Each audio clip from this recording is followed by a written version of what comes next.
Primal Chaos. So anybody who's been around long enough to have seen the last few Nightwish reactions I've done, which admittedly were probably far too long ago, you know that I love Nightwish, and typically when I do one of their reactions, it's not strictly a reaction video. It's more of like a deep analysis, because I've heard most of their stuff. I haven't honestly kept up with them as much as I should, which is like swearing, because, you know, Nightwish were fundamentally one of the bands that got me into symphonic metal. The first time I heard Nemo, it's like something clicked in my head, and I knew that this was the sound I'd been thinking I'd wanted to hear for so long and just wasn't getting it anywhere else. As far as being a dogged fan that's kept up with everything they've done, I'd say that's probably not accurate.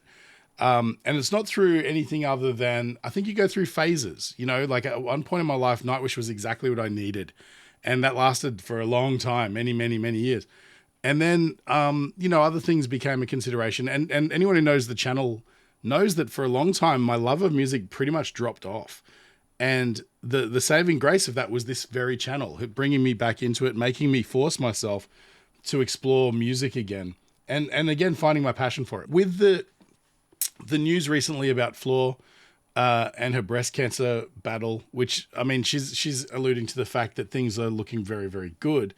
It's still a shocker to hear that one of your idols, and anyone who's watched my reaction to Go's Love Score knows that she's one of my all-time favorite live performers. At least that video is probably one of the greatest live performances I've ever witnessed on screen. Obviously, I wasn't there. It's always a shocker to hear something like that, and it just made me think, you know what? Now's as good a time as any to get back to Nightwish and to really jump back in. And thinking back about it, I probably haven't listened to this album in many, many years. And so I really wanted, this is kind of more personal for me, I wanted to jump back in and check out Romanticide, because it's a song I'm familiar with, and it's a good way to dip my toes back in. What you'll be hearing is more of a deep analysis from somebody who's focused on pulling things out and noticing interesting things rather than just passively listening.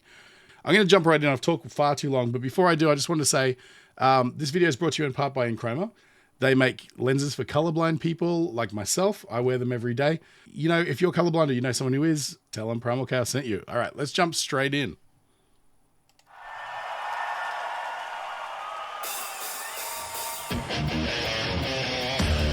I'm also aware this isn't the current lineup, but this is probably my favorite lineup anyway.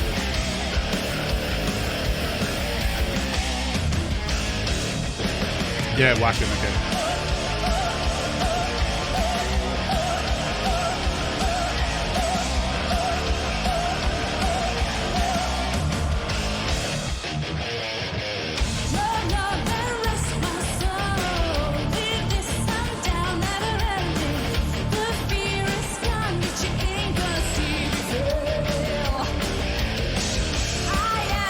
Great riffs, man. God.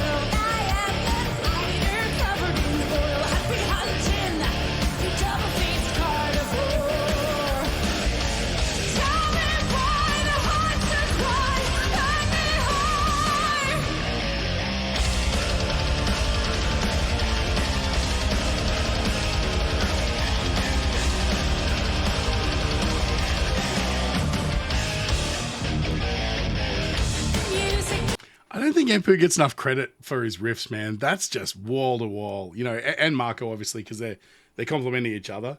Most of what you're hearing there is a straight drum groove with some flourishes and stuff like that. But then you've got like just this wall to wall, just aggressive, just amazing, punchy like rhythm section going on. That's really cool. And you know, most of what Thomas is doing is just pads, just to fill out some of those frequency bands. He's not doing anything complex, and because if he did, it would muddy up the waters of those really cool riffs. It must be tricky as a performer to come in, and I mean, this was obviously back in Tarja sort of era, and to walk in and, you know, a song that's so iconic from one of their biggest albums, and then having to create your own version of it. It's hard enough to be, as a singer, to emulate another singer who's such a powerhouse like Tarja was, but still manage to equal that performance and then throw some of your own flavor into it and make it yours and arguably do it better. I mean, there's a casual nature to how she sings this that's it just feels more grounded. If I had to make a comparison, which I'm loath to do because they're both amazing, wonderful voices, and they both have their place. But I mean, I think most people have sort of come to terms. A lot of times when you get a new singer in a band, there's like this line down the middle of fans that just won't accept it, and people who are the new school fans who have always sort of had it that way. Nightwish has managed to sort of, with the 3 vocalists they've had, 3 is it? You know, they managed to sort of have the fans straddle those divides very, very effectively. I guess by choosing the right ladies, you know. But anyway, let's keep going. I'm going to jump back a little bit. Oh.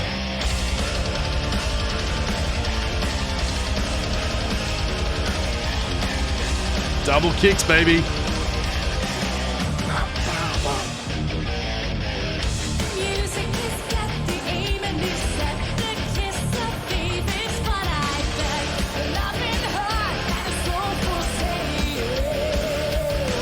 Come on. Shuka.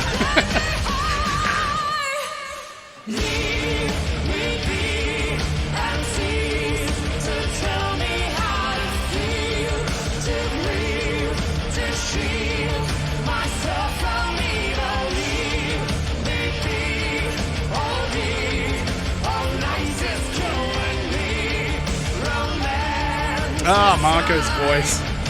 If there was a male voice that I wish I could have, it's Marco's. He has this belt it's got kind of like this nasal sort of no sort of thing, but when he goes up high, it's so free and open and just pristine, and it just blends beautifully with whatever harmony, like whatever he's doing with any sort of female vocalist in the lineup. It just always blends, and you know, there's some authenticity to it. So like when he does things like The Islander or whatever, there's just this homely authenticity. It sounds like a guy on a boat singing like a sea shanty or something like that. There's something to it that just sounds like really sort of earthy and true. Oh man, what a voice.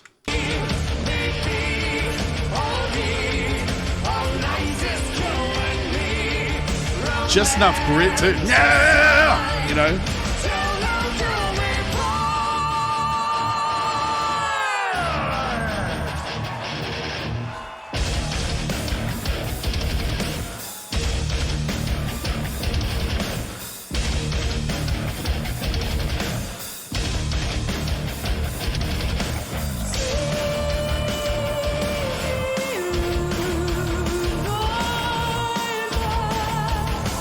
Guitarist out there, is Empu in a drop tuning? Does he do like a drop D or lower or something like that? Like, I don't know. It seems like he's the kind of player that would probably have a traditional tuning. I guess, like anyone, it depends on the song, I suppose. Interesting. Okay, so maybe it's just a drop D.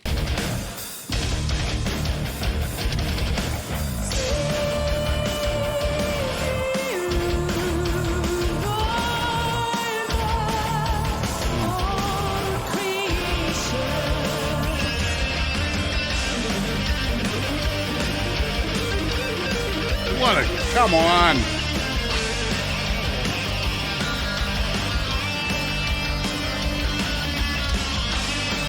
I got to listen to Nightwish more, man. I've sort of left them out to dry a little bit too much. These guys are all amazing. Listen to how that solo just comes out of the gate swinging.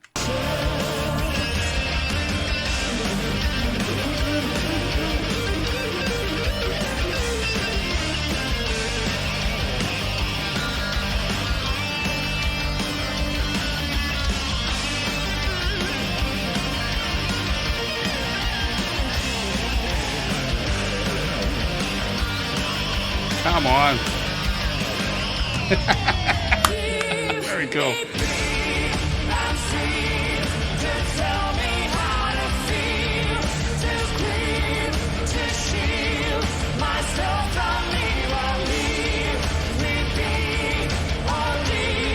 I forgot how much of an anthem this song is. It really is, isn't it? It's just punch the air, you know?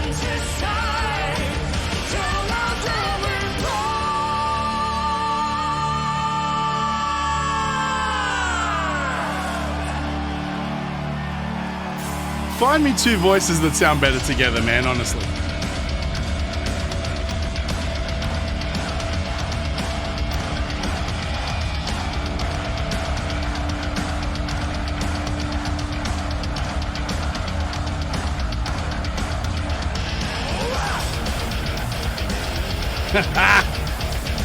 This song is like one rock opera just condensed down to like 7 minutes or however long it is. 5 minutes.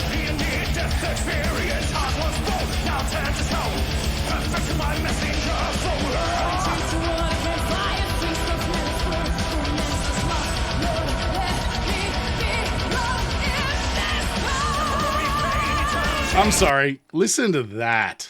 Like, first of all, where the area to breathe, right? And she's just bop, bop, bop, bop, bop, bow, and still manages to put like the grit in there just at the right moments. It's all instinct, but she gets it, man.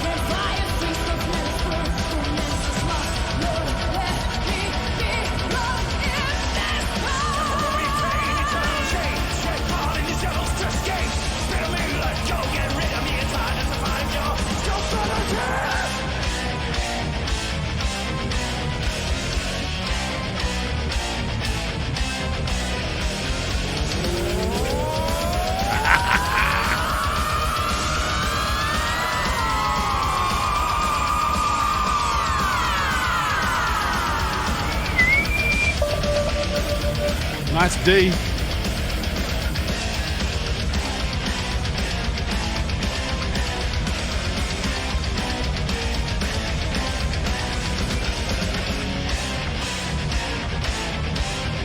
Come on, man. Wait, can I just give a shout out to the stage production as well? Right? Because this song starts as, like I said, it was this big soaring anthem. Na, na, na, na, da, da, da, da, da, and then it just drops back to this.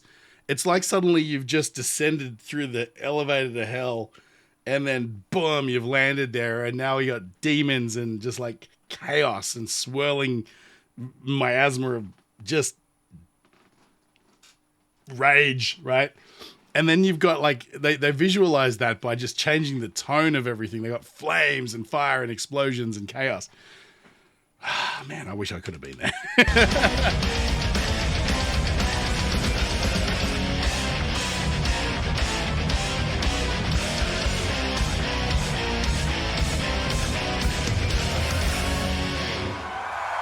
Yep. Man, I got FOMO so bad. If I could have been at any show, why wasn't it this one? I mean, I've seen Nighwish. I saw them back with Taja in Sydney many years ago. I'm trying to find a cool shot of the band, but it's all crowd. Hang on, that'll do. Oh man, what a privilege to hear that this band with this lineup, and every lineup's been good. I just want to stress that I don't have a favorite, but imagine if this was your first introduction to Nighwish. Say you walk into Wacken and you're there to see 5 or 6 bands, and somebody there's like, you should check out Nighwish, and you went, maybe I've heard about them. I've seen a lot of dudes wearing their t-shirts, you know, things like that. And then you go and you witness this live performance. There's no way it's not a game changer, right? Like, they're there to convince you that they are the best band in the world. And there's no question that that's the experience that you have looking at this band when you're witnessing them. Everybody's out of control. Everybody. Juka, you know, and I love that they keep showing back shots of him when it gets to the complicated sort of double kicky sort of parts. Every time the rhythm takes off, they show like, you can just see him going in a million different directions. And he's, as all drummers are, he's really the centerpiece of like keeping the vibe alive, right? But insane bass guitar sort of like connectivity, that's where you get that aggression and that energy from. A lot of people probably misrepresent guitar as being, you know, the key driver of riffs and stuff like that. And it's not, because a lot of times if the bass is doubling the guitar, you don't notice, and the bass is doing 70% of the heavy lifting. So it's important to have somebody who understands that. And Marco is the king of that, right? He's always locked in tight on the rhythms and the riffs with Empu. And that's kind of the driving force, right? Thomas, I mean, his compositional skills are off the chain. And I don't think there's many artists out there who really understand what they're trying to communicate and then achieving that mark the way that he does when he composes. And that's obvious with everything that he does, all the way through to the sort of more soundtracky, cinematic sort of stuff that maybe isn't as much in the rock space. We all know that he's heavily influenced by like Danny Elfman and Disney soundtracks and things like that. But, you know, with what he can leverage out of essentially a basic rock band with those compositional skills is what takes these guys to another level. Everybody's great. And I mean, Floor, obviously, wow, just a powerhouse. You know, you can be a performer on stage and you can have people in the band that you don't know if you can rely on 100%. That's a reality. And, you know, I think everybody in this band knows that the person standing next to them is 100% capable of delivering a world-class performance every single night. And that's part of the confidence that they have to give you this kind of level of performance. And they definitely, when they found Floor, they found the right person for the job. You know, it just versatile, amazing powerhouse. She's visually striking as well. There's all these comparisons to like a female rock Amazon, whatever. Call her what you will. She's the right person for the job. She just fits, you know. And yeah, I mean, what a great performance. Thanks again, guys, for sticking around this long. If you have, I will do more Nightwish. I endeavor to do more Nightwish, and it's been far too long, and I regret that deeply having watched this again. I want to try and get into some of the newer stuff. So if you guys could give me some suggestions about stuff that may, you know, as someone who sort of checked out sort of after, well, I'm trying to think. Give me a sec. I think I misspoke earlier and I said Poet and the Pendulum as an album, but what I actually meant to say was Dark Passion Play. Just remember the visual from the cover more than anything. But yeah, I maybe didn't check out much after Imaginarum. So if you can think of anything that may be a cool video to watch sort of after that, let me know, because I'm keen to really check out some of the more modern stuff and sort of see the direction that they've gone in since then. I know there's fans out there bristling right now, typing away. And again, tell me what you thought of this reaction. Tell me what this song means to you as well. Comments are what drives this channel, and it's how I sort of get educated, and it's how I sort of decide on the trajectory going forward. So the more you guys interact, the more you're going to see stuff that you want to see anyway. If you feel like I brightened your day at all, feel free to support the channel just by buying me a coffee. I'll leave a link in the description. And definitely like, follow, and share if you want to see more of this content. And maybe check out some of my other stuff. Like I said, I've done Nightwish reactions before. Most notably Ghost Love Score, if you haven't seen it already. I got real emotional in that one. I almost contemplated not posting it because it was a little bit much for me. So if you want to see me embarrass myself live on camera, that's your video. If I remember, I'll put a link up here somewhere to that. Thanks again, guys. I appreciate you checking it out. Stick around, check out the Enchroma ad if you're colorblind or know someone who is. And I'll catch you guys in the next one. Stay primal. Hey guys, this video was made possible by Enchroma. 1 in 6 guys and 1 in 200 women are colorblind, and if that happens to be you, there's something you can do about it. Click the link in the description, it'll take you to Enchroma's website where you can get a free eye test. And while you're there, maybe pick up some corrective lenses. They've got styles to suit everybody and a 60-day money-back guarantee, so you got really nothing to lose. Tell them Primal Chaos sent you.